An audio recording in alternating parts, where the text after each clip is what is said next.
Hello, and welcome back to TheSadFan, where we talk about the good, the bad, and everything that made you sad from the previous 2 weeks this episode. And I mean, there's not a ton to talk about. Not a ton happened in the 2 weeks. I guess we could talk about Phillip Rivers coming back to the Colts. And unfortunately, terrible news, he lost. But that's not the only terrible news from the NFL this week. But we're going to start actually in college football. We're going to start with Sherrone Moore. What's crazy is I was just saying that Sherrone Moore isn't that dude. But apparently he is that dude, that terribly despicable, disgusting dude. And I need to know what happens to some of these coaches when they come into power and money that makes them uncontrollably uncontrollable dickheads, pardon me. I don't understand it. I don't get it, because this was, by all accounts, Sherrone Moore's dream job. And if he can't control himself and his disgusting sexual assault-like urges, predator urges, to keep his dream job, what could he control himself to do? What could he control himself to do? Because now he's going to go to jail. Okay, he lost his dream job. He'll never coach again. And he's probably going to go to jail for the alleged crimes that he committed. And it's pretty disgusting if you read this report. And that's kind of interesting because not only could he not coach, he was a bad coach. The team was terrible under him. It looked bad. But he wasn't a good person. And he got himself fired. So what does that mean for Michigan? That means Michigan's out from under him. Michigan doesn't have to pay him anything. Michigan can cut ties like we all assume was their want earlier in the season, but they had to hold him because of the contract he was under, and now that contract can be voided because he's a criminal who committed inappropriate acts with staffers, female staffers, and he's gone. The last time we had a story like this on TheSadFan, it was Ime Udoka, and Ime Udoka is back in coaching because honestly, that was a private, personal matter. It wasn't anything like this to this level. This story, if you're reading the details, is absolutely disgusting. And he is a deplorable human being that should have to go through this because all of this was preventable. Not a single thing that occurred with Sherrone Moore was something that could not be prevented. All he had to do was control himself and his urges around others, was not use the power he had been given for terrible actions, but he couldn't do that. Sherrone Moore committed terrible actions, and now he's going to pay for those actions, to include being arrested. And never, ever, ever, I would be absolutely shocked if he ever gets to coach again. But of course, Art Briles got a job again down in Portales, New Mexico, in eastern New Mexico. So who knows? Who knows what could happen? Because Art Briles never did anything like this, but he definitely was the head of a program that had a lot of this surrounding. Sometimes they're able to come back from things like this, but of course, Art Briles is a white guy. And unfortunately, for the world we live in, the rules are a little bit different for the white guy. Sherrone Moore, I don't see him ever coaching again. Definitely not at this level. 100% never again at the level in which Michigan plays football. And perhaps he should have never been coaching at this level, judging by the results he was able to put on the field. He was never able to really beat anybody great. He was able to run the ball over and over again and pummel Ohio State into submission, sure. One time it was with Jim Harbaugh's team and coaching assistants. The next time it was with Jim Harbaugh's players. So Sherrone Moore was never able to accomplish anything on his own. And now this puts Michigan way behind the eight ball as far as coaches are concerned. All right. Right now, who knows what Michigan's going to be able to do to get a coach in there? Do they get something like Stanford did with Frank Reich and try to get like a stopgap there? Some coach to just kind of fill in? Can they find somebody that doesn't want to hold on to that job? Because right now, Michigan's up against it. They waited for their recruiting class to get signed before all this came out. But who knows? Do you go back after a Brady Hoke? Like, what do you do if you're Michigan here? How do you get that sure thing into that coaching booth? Who knows at this point right now? We're going to have to watch this saga play out in real time. But let's also get to the stories as far as college football's playoff is concerned. Notre Dame literally said, we're going to take our ball and go home. Notre Dame was left out of the college football playoff. You heard me for 2 weeks straight, about maybe 3, going off about how they shouldn't have been in the top 12. And then, hold on, Alabama lost. And not only did Alabama lose in the SEC championship, that gives them their 3rd loss. Alabama, and I have talked about this, had lost to Florida State earlier in the season, and Alabama got blown out. It was the worst game of the college football playoff, was the Alabama-Georgia game. And they had negative rushing yards. Gave zero reason that we would want to see them in a playoff game, and yet somehow they get a rematch in the playoff. Somehow they play one of the weakest strong teams in the playoff, if not the weakest strong team in the playoffs. And I think Notre Dame's better than Alabama. I think Notre Dame fought harder than Alabama. However, at the end of the day, they didn't make it in. And that doesn't mean we're going to take our ball and go home. That doesn't mean, oh, well, the ACC's made enemies out of us. Like, shut up, AD of Notre Dame. Like, shut up. All right? Enough with the entitlement. You're not entitled to lose games you should win, or to lose games to teams that are better, that are going to make the playoff, and then say we deserve to be in 2. No, you lost the 2 games that you had to win against 2 teams that are in the playoffs. That tells us that's a key indicator that if you had won those 2 games, you would be in the playoff. But you didn't win those 2 games. Also, if you had won those 2 games, you'd be undefeated, and there would be nothing standing in your way. Okay? So it's not the ACC's fault. It is Notre Dame's fault. And it's time to take that finger and point it right back at yourself, because Notre Dame lost those games. Notre Dame, at the beginning of the season, played themselves out of the playoff. That's the way this works. Alabama shouldn't be in the playoff. I've talked about the SEC bias on this show quite a bit for about 4 years now. It's real. It was advantageous to Alabama. They got put into the playoff because of the SEC bias. Alabama, I don't think, is one of the 12 best teams in the country. Do I think they could compete for a national championship? Sure. Do I also think that Vanderbilt can compete for a national championship? Sure. However, Vanderbilt's not in, and Bama is. That doesn't make any sense, because Vanderbilt only had 2 losses. Yeah, one of Alabama's losses was in the SEC championship, but that's 3 losses. So it's something to think about, right? But then we hit Vanderbilt lost to Alabama. Okay, fair enough. Put Notre Dame in then.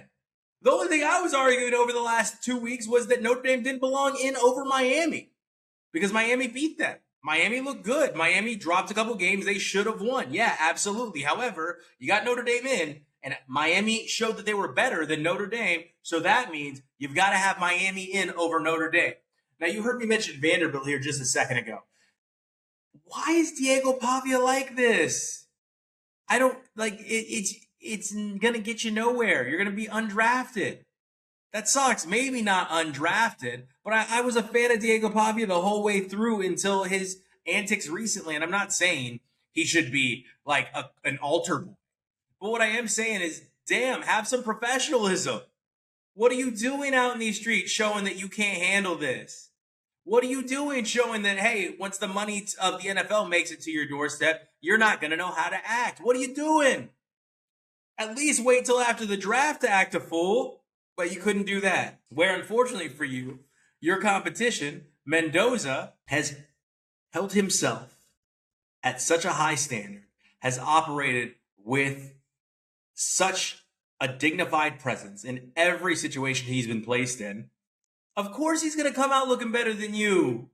Diego, you cost yourself this. You got to know who you're catering to. You're catering to voters that like Fernando's personality over your personality. It worked for Johnny Manziel, but Johnny Manziel wasn't saying some of the things you are saying until after he graduated.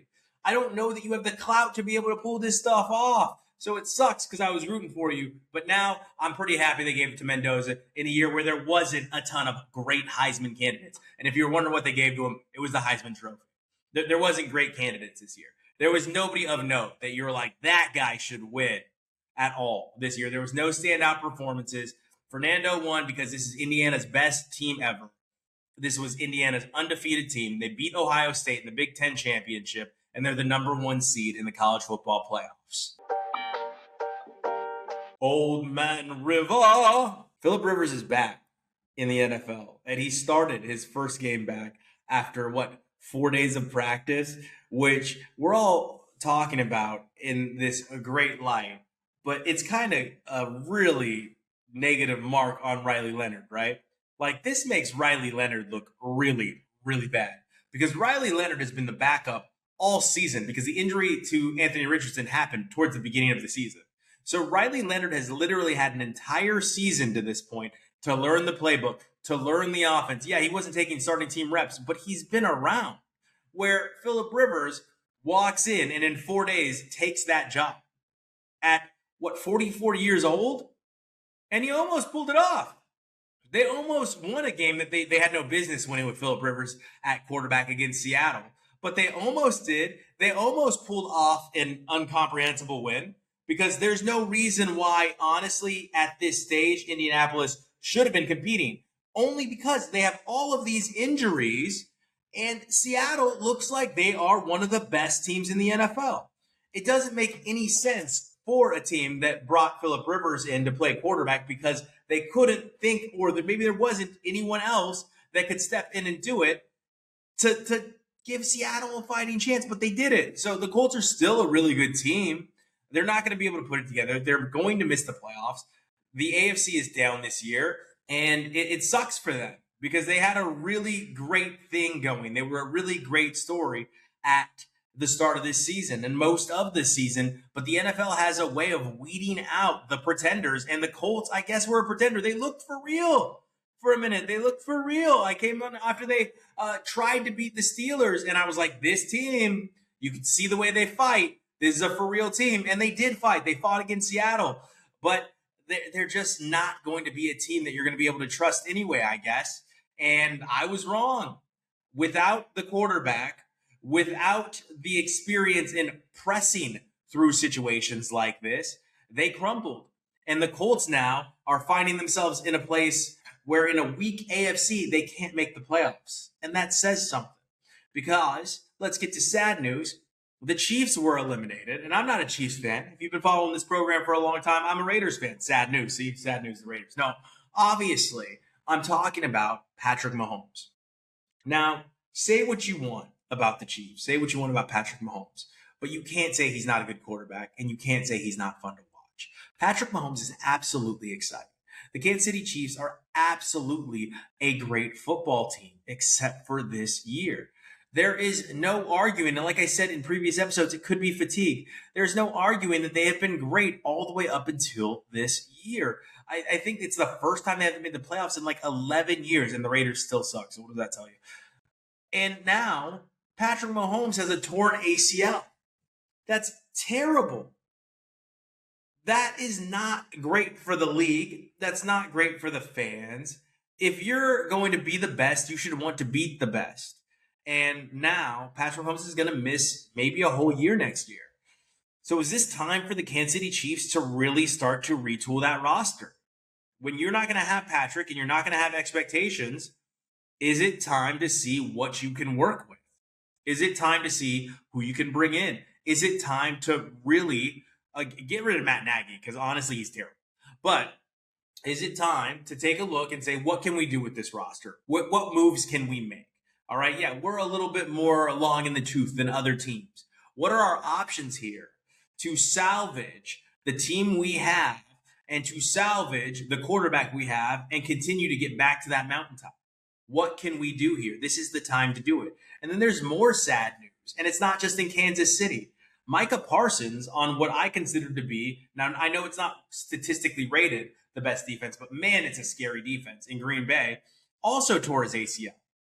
That's not good. That's awful. That's not good news. That's one of the most exciting players in the NFL to watch. And now we are losing him right as the Green Bay Packers are about to make a playoff run. And we have to question, are the Green Bay Packers going to be able to ignite that defense without him? Are there players that are going to step up and fill that void for the Green Bay Packers? Are they going to go out and sign somebody that maybe just recently retired, that perhaps played for them in the past? These are all things we need to look at and see, hey, are the Green Bay Packers going to be able to get on top of this thing? And I think they will. I think Green Bay has a shot. Now, the NFC is tough, but again, there's not a ton of standouts except for maybe Los Angeles. If you're competing against a Los Angeles Rams team that lost to a Philly team that's down, even though they just beat the Raiders, but everybody beats the Raiders 31-0, the Rams, I think they're great, but they also lost to the Carolina Panthers. So what Los Angeles Rams are you going to get? That's a good question. I think the Green Bay Packers can compete in this playoff. I think the Green Bay Packers can make some noise in this playoffs. I don't believe in the Chicago Bears. So, I think Green Bay can compete without Micah Parsons, and I think they're going to figure it out. And I think they're a team that's been together for a while. So let's trust this. Let's trust LaFleur. Let's trust Love to straighten up before the playoffs, and let's see what Green Bay is capable of. The other team we want to see what they're capable of is Buffalo. Buffalo is now coming off of a couple comeback win performances because, wow, did they look dead and buried at the very beginning of this Patriots game. Man, that rushing defense in Buffalo is absolutely terrible.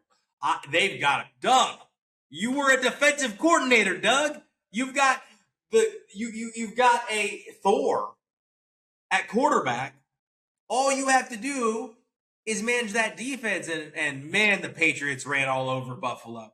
The Patriots ran up and down that field. And Doug McDermott, you need to pull your head out of your ass and figure out how to coach defense again because, wow, that was ugly on the defensive side of the ball. However, Thor bailed you out.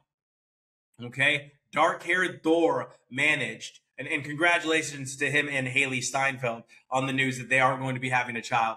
But Josh Allen is that dude. Josh Allen is incredibly talented. And I'm going to say this again, like I've been saying all year long. This is Buffalo's year. If not now, when? So, Doug, I implore you, figure out this defense because it's getting ridiculous. All right? I know you don't have the pieces, but scheme. Do something because Josh Allen is doing everything he can with wide receivers that are mediocre at best, and he's still pulling it off. Some great tight end play from Dalton Kincaid this weekend. But you need to figure out that defensive side of the ball because you were down 21-0 at some point in this game. And that's absolutely insane because this is your year. No Kansas City, no Cincinnati, no Baltimore. You're going through Drake May. That's who you're going through. You're going through Bo Nix. Okay? I know Bo Nix is coming off a 4-touchdown performance. I don't care. I don't believe in Denver. I'm not going to believe in Denver. All right? You got to go through Trevor Lawrence, who threw 6 touchdowns. I know, I'm watching the games too, but he threw 6 touchdowns against the New York Jets, okay? These are the quarterbacks that Josh Allen has to go through. And tell me, which one do you trust more?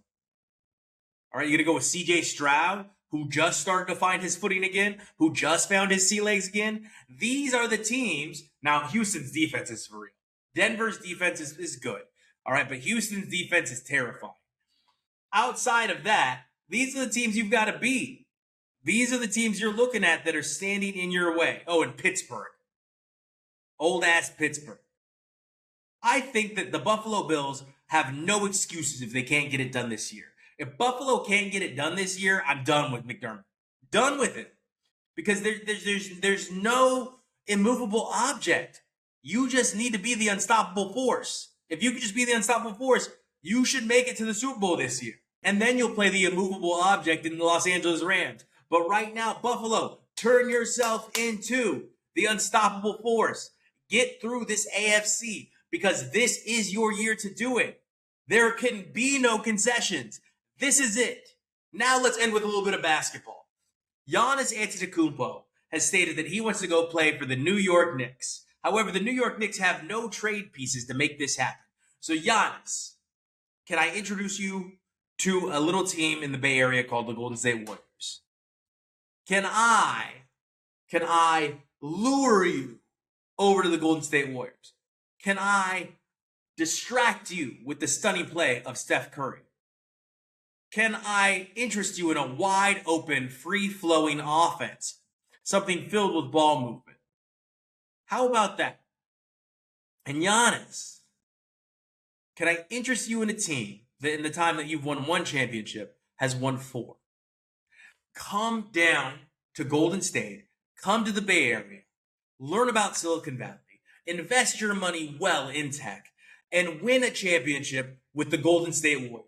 Because if Giannis Antetokounmpo is able to be had, then let's go get him, Golden State. Let's make that happen. Because again, Golden State is an older team, and it's time for the Golden State Unks to make this happen. Go get Giannis Antetokounmpo and go make all the Golden State Warriors fans' dreams come true. Get Steph Curry his fifth so that LeBron James has literally nothing he can do. Steph Curry is the best player of this era, whether you like it or not. And that's how we're going to sign off on the Sad Fan. We will see you next time. Back to the block, I'm scamming. Back in the shop, I'm scamming. Get it off a dummy, I'm scamming. Always get money, I'm scamming.